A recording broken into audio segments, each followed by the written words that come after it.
கொல்லிமலைக்கு வந்தோம், குளிர் எடுத்துக்கிச்சு. அக்கா சுட சுட பணியாரம் போடுறாங்க, சும்மா சூடாக சாப்பிட்டு கிளம்புறோம். சரிடா. ஒரு பிளேட் 30 ரூபாய் அக்கா பிளேட் சொல்லிருக்காங்க. ஒன்னா ரெண்டா இன்னைக்கு என்னது பிளேட்டு?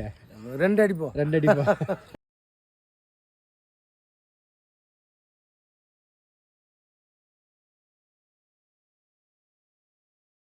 பணியாரம் ரெடி. ரெடியா? நான் உட்காந்துட்டேன். ரெடி. நீ போய் ரெடியா சாப்பிட உட்காந்துட்டேன். சிறப்பா பொன்னிறமா வந்துச்சு, எடுக்கிறாங்க சுட சுட. 6 பணியாரண்ணே. ஓகே, சூப்பரா. இது கூட கார சட்னி வச்சு தருவாங்கண்ணே, அதுதானே அல்டிமேட்டா இருக்கும். இந்த கார சட்னி அந்த குழி பணியத்தை தொட்டு சாப்பிட்டா சூப்பரா இருக்குண்ணா. கொல்லிமலைக்கு வந்ததுக்கு ஒர்த்தா இருக்கணும். அப்படியே சாப்பிட்டு காமிக்கிறேண்ணா. சாப்பிட்டுருவோம். சரி, ஒரு பிளேட் எடுண்ணே. சாப்பிட்றதுக்கு சாப்பிட்டு காமிக்கிறீங்களா? சிறப்பா பணியாரம் வாங்கியாச்சு சுட சுட. இப்போ கார சட்னிக்கு இந்த குளிருக்கு எப்படி இருக்கு பார்ப்போம். அப்படி தொட்டு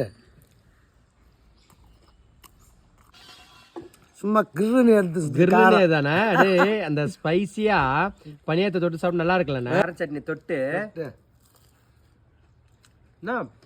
ரொம்ப சூப்பரா இருக்குண்ணா. சும்மா பசு பசன்னு இருக்கு. அப்படியா?